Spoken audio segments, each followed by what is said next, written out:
Welcome to this tutorial video. In this course, we will guide you step by step on how to upload CAD floor plan files. Let's try it together. Click on the Create New Project.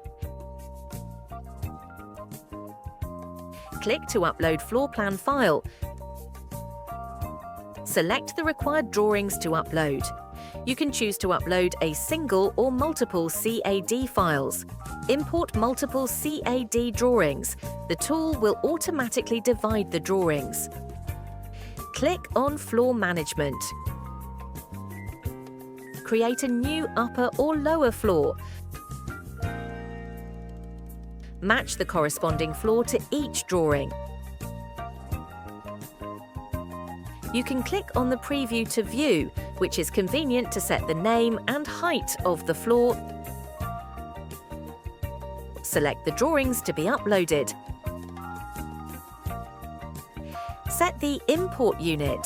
The default is to automatically recognize the unit. You can also choose by yourself. When the settings are complete, click Confirm.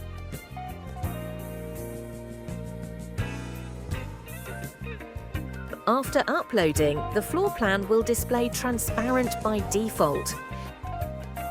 You can manually modify the opacity of the floor plan according to your needs. Switch to 3D mode and check out the overall effect. That's all. Thanks for watching.